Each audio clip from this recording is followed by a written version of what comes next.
자, 오늘은 이제 영적 진리 찾기 창세기 7장부터 11장까지 한번 해보도록 하겠습니다. 먼저 이제 단계적 질문에 대해서 말씀을 드렸죠. 이제 육하 원칙이 있다고 했죠. 누가 언제 어디서 무엇을 어떻게 왜. 그러니까 이런 이제 질문들을 통해서 우리의 이제 사고력이 좀 더 넓어진다. 그러니까 질문하지 아니하면은 생각하지 않거든요. 그러니까 질문하는 것은 매우 좋은 일입니다. 그래서 질문이 깊어지고 질문이 넓어지면 우리의 생각도 넓어지고 또한 사고력도 강해지고, 그리고 뇌 가소성의 이론에 의하면은 시냅스가 아주 활발하게 이제 확장이 되어가는, 왕성해지는 그런 단계입니다. 그래서 저는 이제 최근에 이제 이 부분을 또 한번 말씀을 드린 적도 있습니다만은, 성령 우리가 구하는 것이 이런 측면이겠구나 생각이 들어요. 성령을 우리 충만히 구하면 우리의 모든 뇌세포가 어떻게 되겠어요? 활발하게 움직여서 우리의 생각과 마음을 이제 주장하는 것이고, 그것이 우리의 기질을 바꾸고 우리의 삶을 바꾸고 우리의 인격을 바꾸게 된다. 그래서 우리 하나님의 말씀도 자꾸 질문을 하면은 얘가 자꾸 이렇게 생각하거든요. 그러니까 게으르게 만들면 안 되거든요. 자꾸 질문을 해서 질문을 할 때마다 뭐 하는 거야?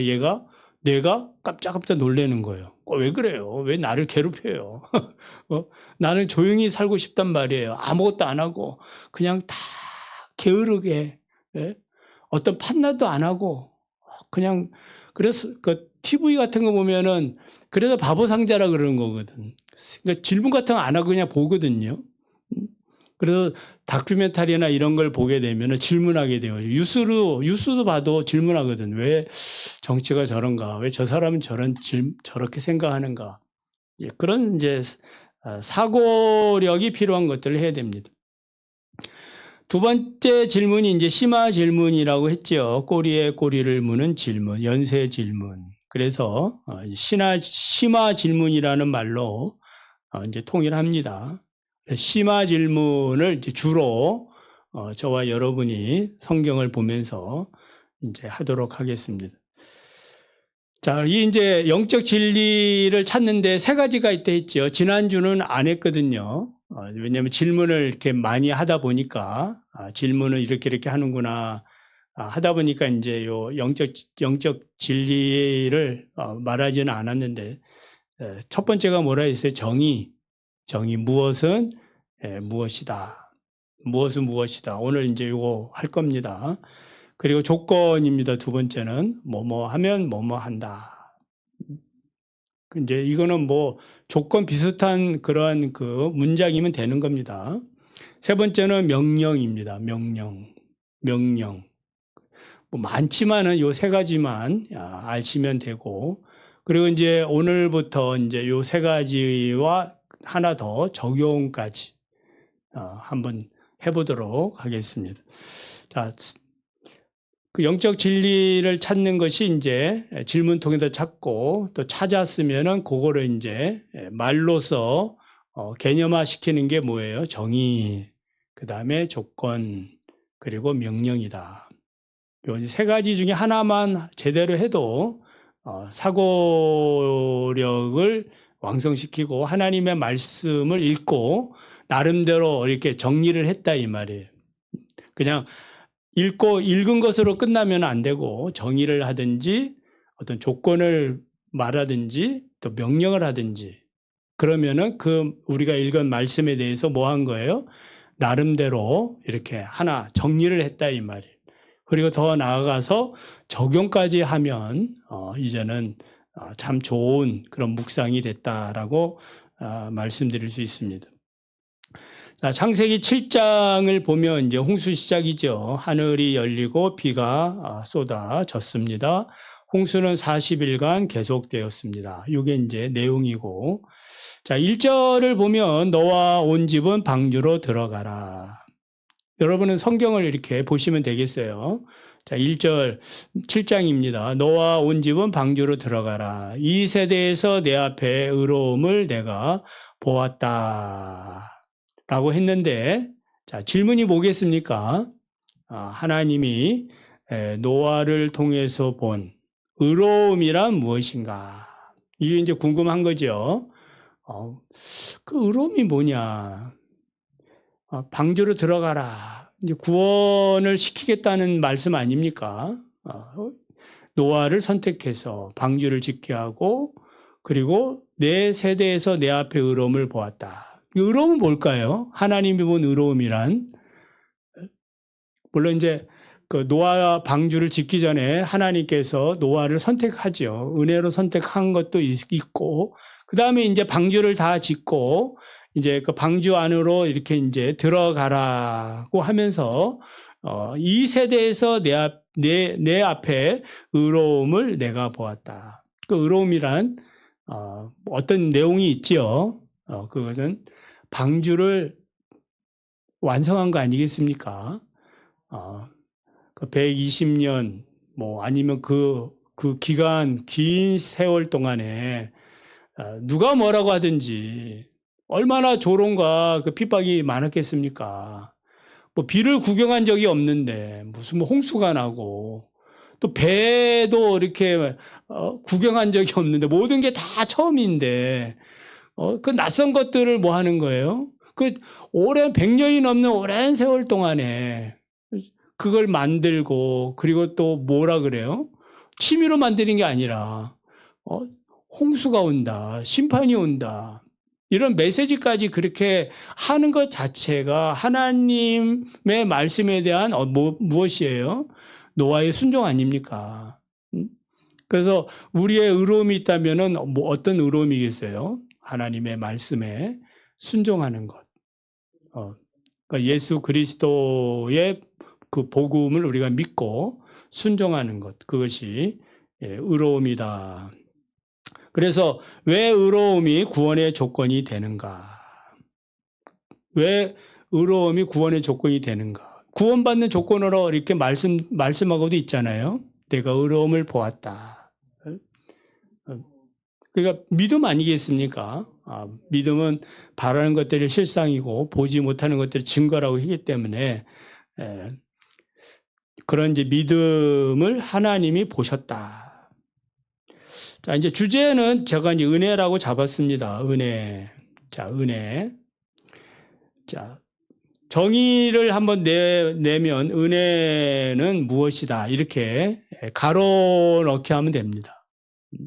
여러분 나름대로 한번 해보세요. 은혜는 무엇이다. 은혜는 뭐 여러 가지 있겠죠. 그 한번 넣어보라 이 말이에요. 아무거나. 가로놓기 하는 거 안 하는 거는 차이가 많죠. 한 번쯤은 내가 받은 은혜는 이것이다라고도 말씀할 수가 있는 겁니다. 자, 저는 이제 은혜란 생명의 길이다. 이렇게 했습니다. 자, 조건은 은혜가 없으면 뭐도 없다. 구원도 없다. 또 생명도 없다. 믿음도 없다. 그렇죠. 얼마든지 줄줄이 설탕처럼 말씀이 이렇게 나올 수 있는 겁니다. 다 야, 수준이 자꾸 높아지고 있습니다. 그러니까 은혜란 무엇이냐 이렇게 할 때 정의 부분에 하나님의 그 손내미심이다 이렇게 하면은 새롭지 않아요.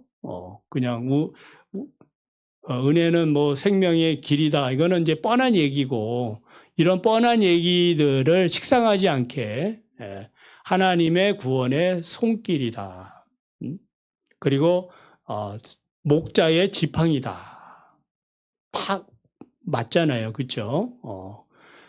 그러니까 양을 찾는 목자의 심정이다. 그게 은혜죠. 이게 얼마든지 저거 뭐 준비한 건 이거고 이제 말씀을 이렇게 나누면은 이런 것들이 떠오르면은 그만치 우리의 영혼이 그 영적인 그 마음이 풍성해지는 겁니다. 자, 명령은 뭐라 하면 되겠어요?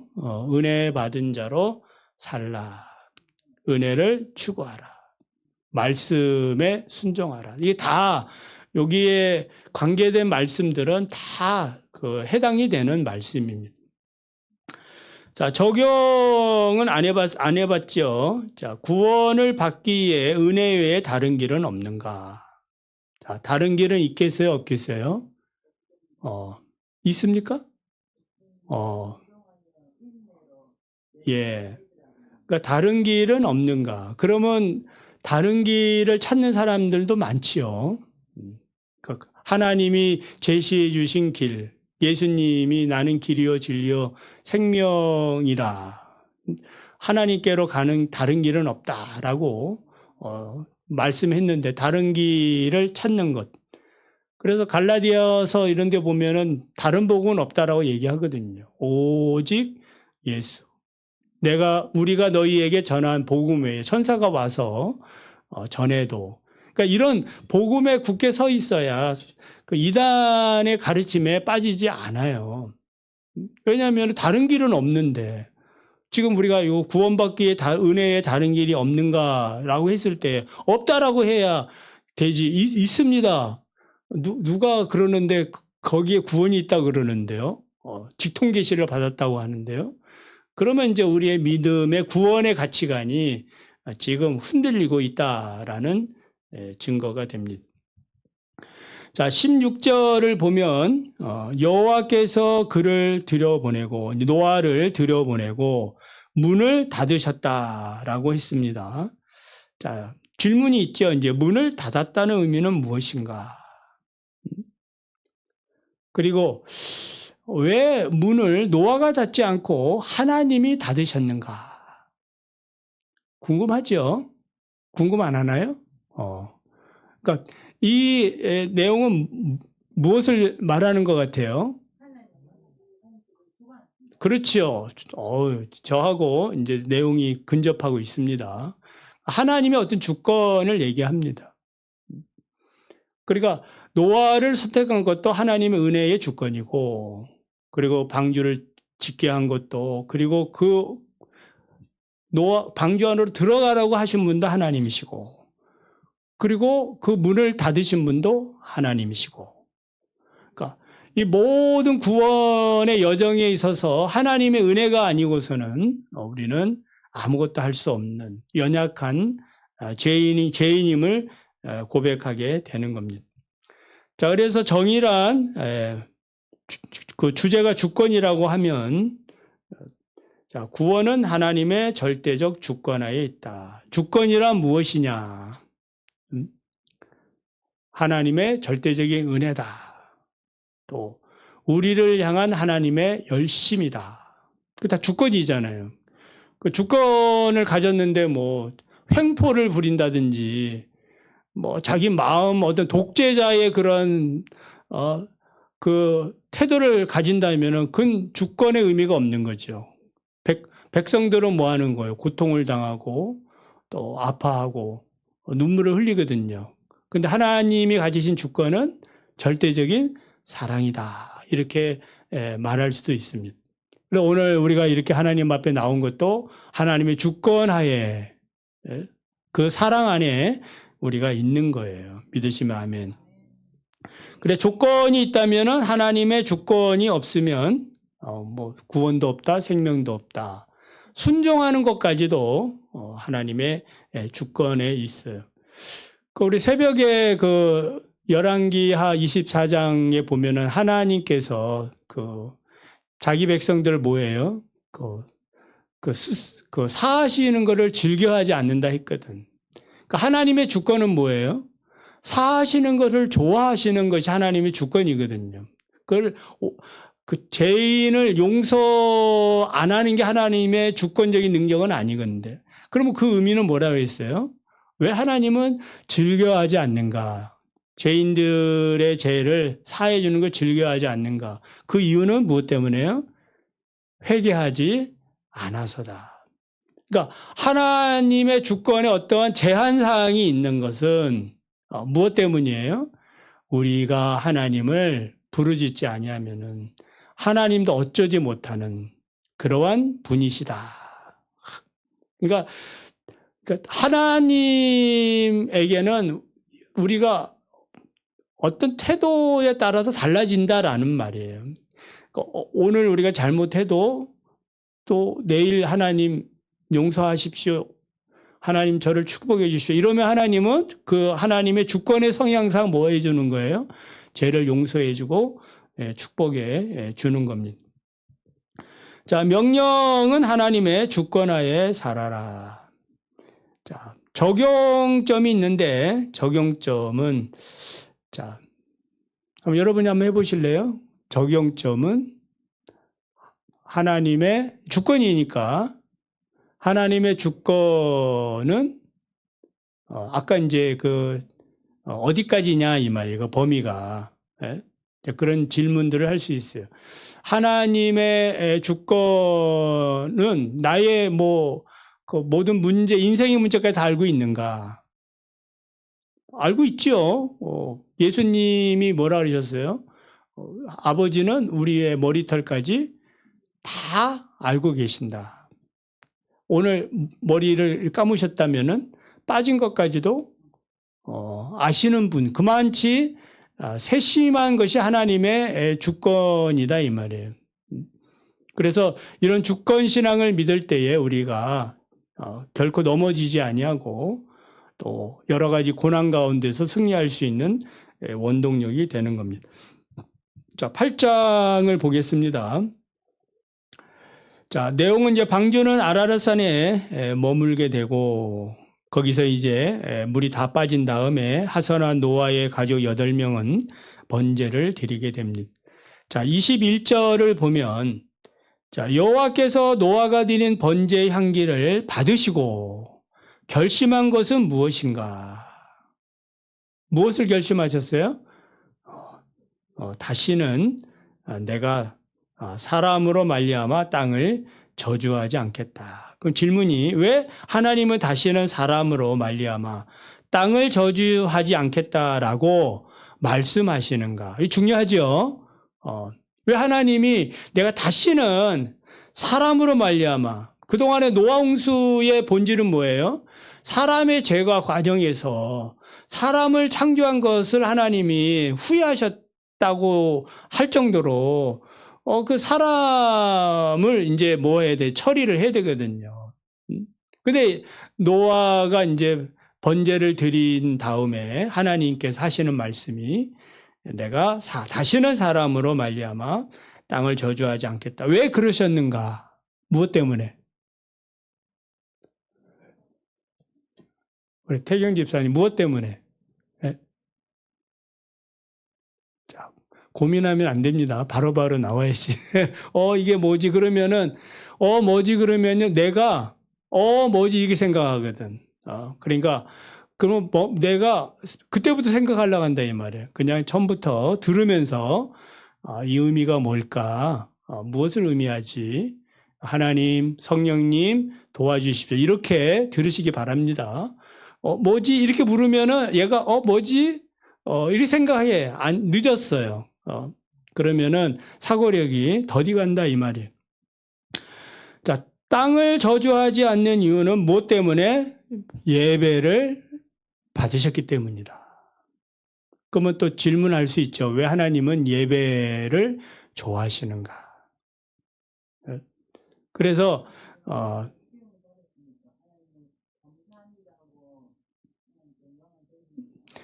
정의 주제가 예배라고 이제 보고 정의는 예배는 하나님이 보실 때 가장 보시기에 좋은 일이다. 그러니까 만물을 창조한 다음에 하나님이 보시기에 좋았다 그랬잖아요. 이제는 새로운 창조가 된 거잖아요. 홍수 끝나고 다시요. 그러니까 제 2의 이제 그 인류가 시작이 됐는데 그 제 2의 인류를 통해서 하나님이 보시기에 흡족한 것이 무엇이다? 예배였다. 그러니까 예배를 하나님이 받으시고 흠양하시고 그 향기를 맡으신 다음에 그래도 내가 예배 받는 게 낫겠다 싶어서,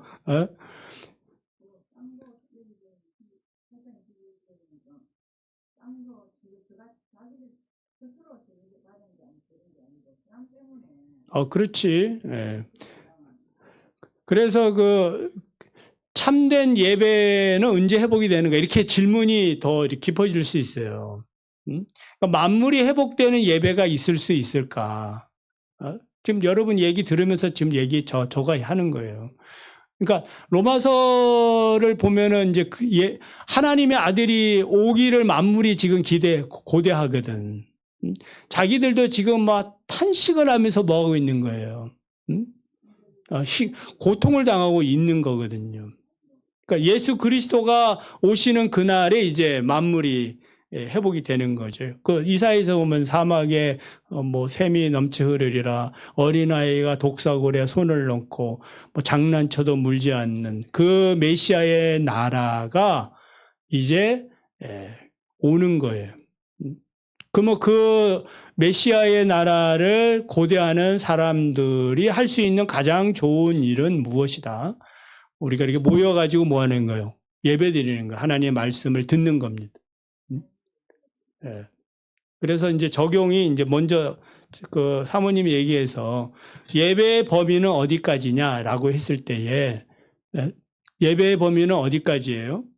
요 시간만이 예배는 아니잖아요. 로마서 12장 1절을 보면은 영적 예배, 너희 몸을 산 제물로 드리는. 그러니까 여러분의 일터가 예배의 장소고. 자, 이거는 어디서 나오는 얘기예요? 예수님께서 그러셨잖아요. 예배할 때가 온다. 하나님 예배하는 자를 찾는데 영과 진리로 예배 드리는 자. 그게 이제 영적 예배니라. 신령한 예배를 말합니다. 자, 조건을, 정의는 아까 뭐라 했어요? 예배는 하나님이 보실 때에 보시기에 좋은 거다.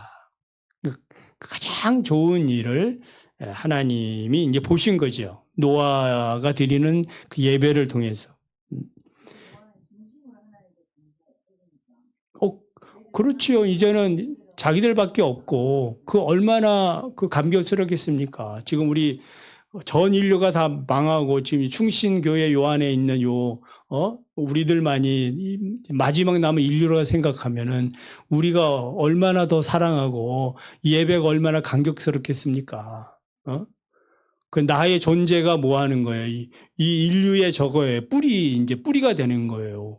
시작이 되는 겁니다. 대단한 거죠.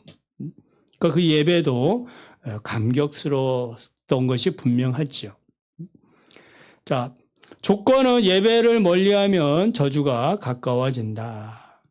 예배를 가까이 하시기 바랍니다. 그러면은 모두 가까이 오는 거예요.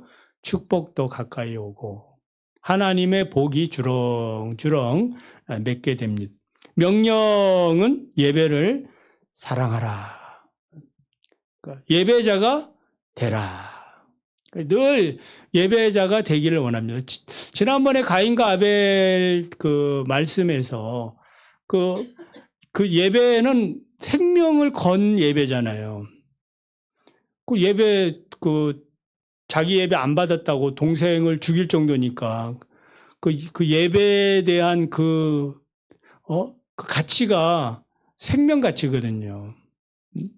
오늘 우리가 예배 못 드렸다고 저가 여러분 때려 죽이겠습니까? 그렇진 않잖아요. 근데 가인과 아벨은 그렇게 한 겁니다. 그만치 그 예배가 하나님이 받으시냐 안 받으시냐가 중요한 그런 인생의 목표였던 것임을 알 수가 있습니다. 어쨌든 예배를 드렸잖아요. 하나님이 안 받는 예배를 드린 거지. 위선적인 예배를 드렸지. 그러니까 예수님 시대도 그렇고 유다 망할 때도 그렇고 다 위선적인 예배 드리잖아요. 거짓된 눈물 보이고 하나님이 싫어하는데 온갖 재물들은 다 드리고 내가 그거 싫어한다 하거든. 하나님이 내가 원하는 건 상한 심령이라. 천만의 이런 양을 하나님이 드린들 기뻐하실까? 그러니까 예배는 항상 있어 왔어요. 근데 그 예배가 정말 하나님이 받으실 만한 예배인지, 그래 하나님이 받으시는 진정한 그런 예배자가 다 되시기를 바랍니다. 자, 9장 보겠습니다. 자, 무지개 언약인데 하나님은 무지개로 언약을 하십니다. 다시는 물로 심판하지 않겠다. 자, 1절을 보면 자, 하나님의 노아에게 이제 번영의 축복의 말씀을 하시는 중에 아담의 축복과 다른 점이 있는데 그것은 무엇인가? 자, 그 아담의 축복은 이제 오복이라고 얘기하죠. 오복. 오복이라면은 생육하고 번성하고 충만하고 그 다음에 정복하고 다스리고. 자, 이 5가지인데, 자, 노아에게 하나님이 축복한 내용은 이 중에 2개가 빠져 있습니다. 그게 뭘까? 뒤에 금방 얘기한 거죠. 그러면 이제 질문을 할 줄 알아야 돼요. 왜 이 2가지가 빠졌을까? 이거예요. 음?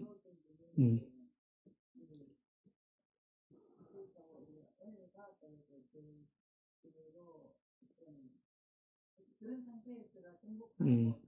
자, 어떻든 이제 하나님의 그 본래 주신 오복이 잃어버렸어요. 그러면 좀 이제 5가지가 이제 하나님 주신 그 인류에게 주신 복이잖아요. 또 문화 명령이라도 얘기하고. 그러면 이 하나님의 이 오복은 언제 회복이 될까? 언제? 예수 그리스도 안에서 회복이 된다 이 말입니다. 그리고 이 복은 신령한 복으로 바뀌어서 그리고 그리스도와 함께 영원히 왕노릇하는 그런 이제 복의 그 어떤 방향이 좀 바뀌어지고 더 신령해졌다. 그리고 다시는 이 복을 빼앗기지 않는다라는 데 초점이 있습니다. 자, 어쨌든 이제 요 주제는 이제 축복이라고 얘기하면 자, 정의는 축복은 말씀 순종 여부에 결정이 된다. 그렇죠? 축복은 성경의 모든 가르침, 구약 성경의 가르침은 딱 2가지예요. 내가 너희 앞에 생명의 길과 또한 저주의 길, 2가지 길을 딱 놓았으니까 뭐 하라는 거예요? 선택하라. 그래서 축복을 선택할지 저주를 선택할지 선택하는 겁니다. 그래서 그리심산과 에발산 앞에서 그리심산 앞에서는 축복이 선언되고 에발산 앞에서는 저주가 선포되어질 때에 6지파 이렇게 서가지고 아멘 아멘 하지 않습니까? 그러니까 하나님의 말씀이 동일해요. 축복에도 아멘, 또 저주를 받는데도 아멘. 그러니까 축복만 받으려고 해서 안 된다 이 말이에요. 또 동일한 그 조건 하에서 하나님의 말씀이 주어진 거예요. 그래서 이왕이면 뭐 하는 거예요? 우리가 순종해서 하나님의 복을 받기를 원합니다. 그래서 축복은 말씀 순종 여부에 결정이 되고 조건적으로 하면은 순종하면 복을 받고 불순종하면 저주를 받는다. 쉽게 지금 제가 말씀을 드린 겁니다. 명령은 어떤 내용이겠어요? 자, 그건 한번 해보시기 바랍니다. 명령. 자, 여러분에게 명령해 보시기 바랍니다. 뭘 명령할까요? 자기 이름 집어넣으면서 동서봐 말씀에 순종해라. 또 다른 말로 타협하지 말라. 또 다른 말로 말씀 앞세워 가라. 뒤따라 가라. 다 이게 말씀 순종 여부에 달려 있는 거예요.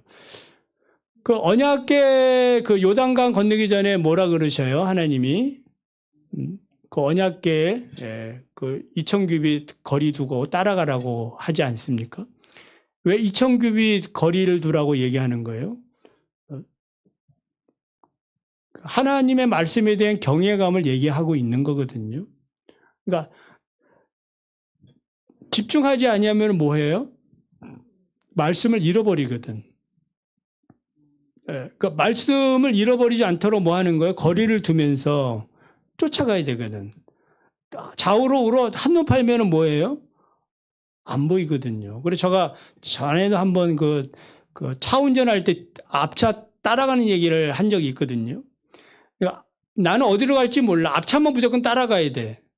그럴 때는 뭐 해야 돼요? 신경을 곤두세워가지고 저 차가 어디로 가는지 예? 그 신호도 안 보여. 저 차만 보여야 된다. 저 차만. 막 그래가지고 저 차가 가는 곳에 나도 뭐 해야 돼? 가야 된다 이 말이에요. 잠시라도 이렇게 뭐 다른 차가 막 낑겨 못 들어오도록 해야 되거든 또. 예?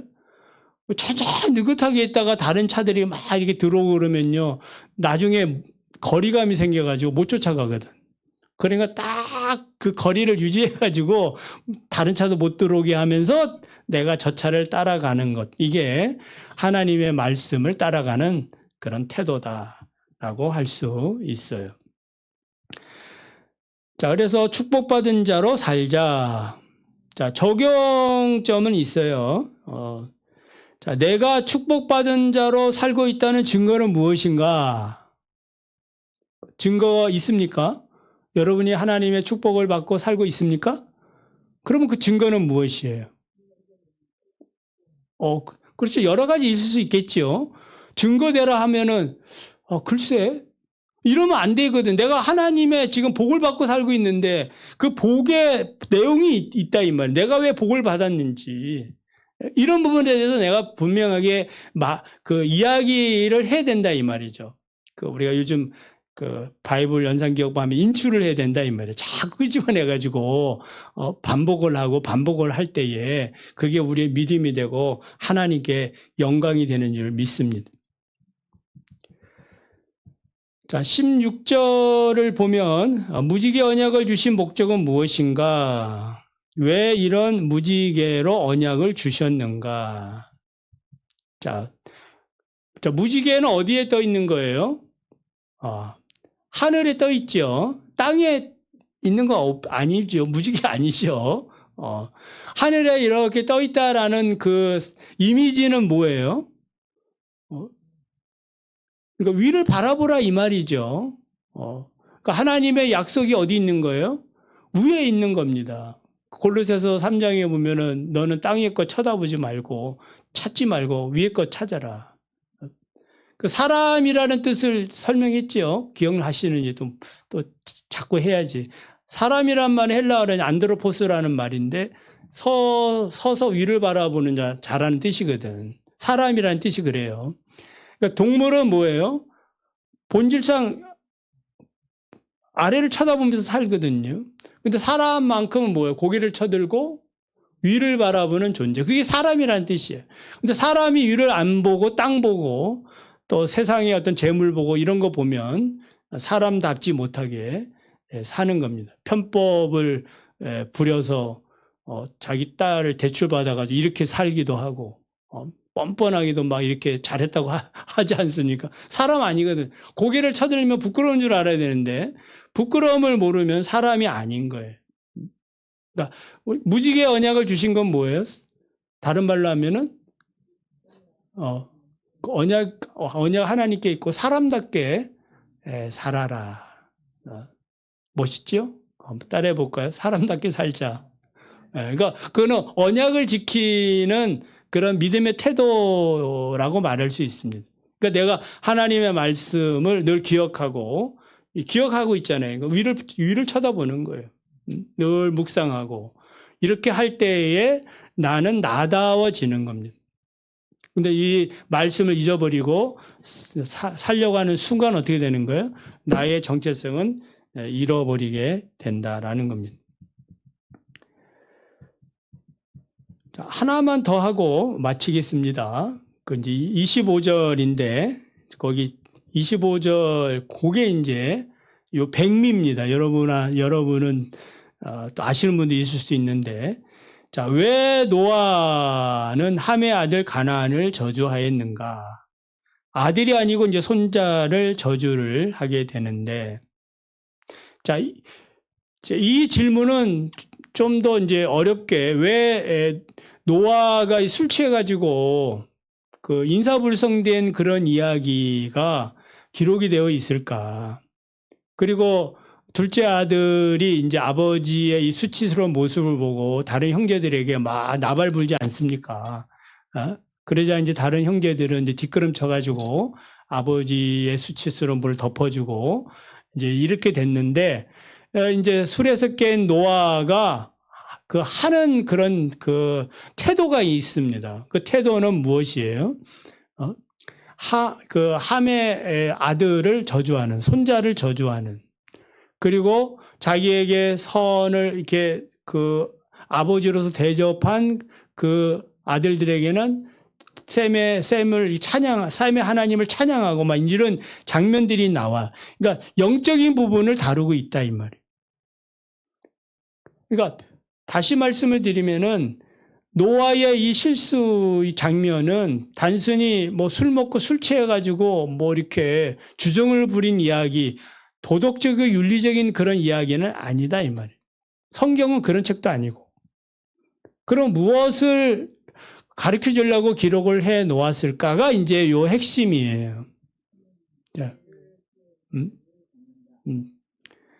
자, 한번 이거는 서로 한번 얘기해 봤으면 좋겠는데, 자, 윤리와 도덕을 얘기하는 건 아니라고 했죠. 영적인 부분들이고, 그리고 새로운 인류가 이렇게 시작을 했거든요. 이런 상황에서 노아의 아들 중에 한 명이 뭐 한 거예요? 아버지의 수치를 뭐 한 거예요? 드러냈다 이 말이에요. 저 얘기를 잘 들으면은 제 얘기 속에 답이 있어요. 수치를 드러냈습니다. 그렇지. 그러니까 지금 함이 아버지의 수치를 봤을 때 어떤 행동을 해야 되는 거예요? 아버지의 그 수치스러움을 드러내는 일을 하는 것이 아니라 뭐 해야 돼? 다른 형제들처럼 덮어줘야 되거든. 근데 지금 이 함은 뭐 한 거예요? 아버지를 죄를 뭐 한 거예요? 까발린 거죠. 조롱하고. 그러면은 자 무슨 내용이 되는 거예요? 자 인류의 역사는 어떻게 되어 있는 거예요? 하나님의 길, 그 믿음의 길, 여자의 후손의 길과 가인의 길로 이렇게 가다가 하나님께서 뭐 한 거예요? 이 둘을 뭐 한 거예요? 완전히 홍수를 심판하고 이제 믿음의 족보인 노아 가족 8명만 남겨뒀다 이 말이에요. 그러면 이 노아 8명도 이제 새로운 인류가 시작이 되는데 이 중에서 누가 가인의 씨냐? 그 부분이야. 누가 사탄의 길로 가고 있느냐? 누가? 둘째 아들 함, 그리고 그 아들 가나안. 그래서 가나안 족속, 그 가나안이 이제 저주를 받잖아요. 그래 가나안 족속이 이제 여기서 나오는 거예요. 그러니까 그 족속들은 하나님의 언약과는 상관없이 가인의 길로 걸어가고 있는 그런 사람들이다. 이게 영적인 부분이 매우 크다 이 말이에요. 이해가 됐죠? 그러니까 이 주제가 있다면 뭐겠습니까? 보이지 않지만 사랑이다 이 말. 사랑. 그래서 그 정의는 사랑은 뭐다? 오늘 그 노아의 이야기를 여러분이 들었으니까 사랑은 뭐 하는 거예요? 덮어주는 거죠. 그 덮어주면은 그 아들들에 대해서는 사탄의 그 후회가 없는 거죠. 자손이 없지만 그 다음 때도 봐야 되겠지. 그런데 불행하게도 노아의 3명의 아들 중에 이러한 사단의 역할을 하는 자가 드러난 거예요. 그래서 이게 노아가 성경을 보면은 셈의 하나님을 찬양하거든요. 그러니까 하나님을 찬양하는 장면이 나와. 그러니까 영적인 부분이라는 것을 알 수가 있는 겁니다. 단지 윤리와 도덕적으로 너가 잘못했다 이놈아 이렇게 나쁜 놈 이런 게 아니라 누가 하나님의 백성인가에 대해서 찬양하고 그리고 이 하나님의 백성 가운데 이제 하나님이 복을 내려주신다라는 그런 신앙 고백적인 내용들이 나와요.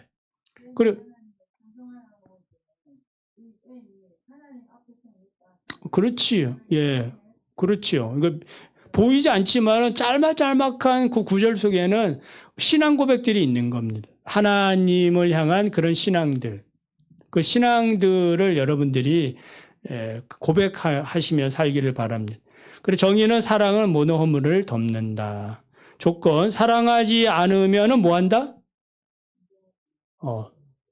드러내는 거죠. 들춰내는 겁니다. 사탄의 전형적인 그런 행위입니다. 폭로하는 겁니다. 사랑하지 않은 폭로하는. 명령 서로 사랑하자. 자, 적용은 어떤 것들 적용하면 되겠어요? 나는 형제의 허물에 대해서 어떤 태도를 보이고 있는가? 어떻게 하시겠습니까? 폭로합니까? 아이고, 잘 됐다. 그렇지 않아도 눈에 가시였는데. 아닙니다. 그 사탄의 그런 앞잡이 일을 하는 거죠. 덮어줘야죠. 사랑해줘야 됩니다. 또, 상처도 싸매주고, 필요한 거 있으면 도와주고. 이렇게 하는 게 그 사람이 또 악하게 할지라도 뭐 하는 거야. 나는, 사랑을 베풀어 주는 게 그게 하나님 믿는 그러한 믿음의 길이다라고 할 수 있습니다.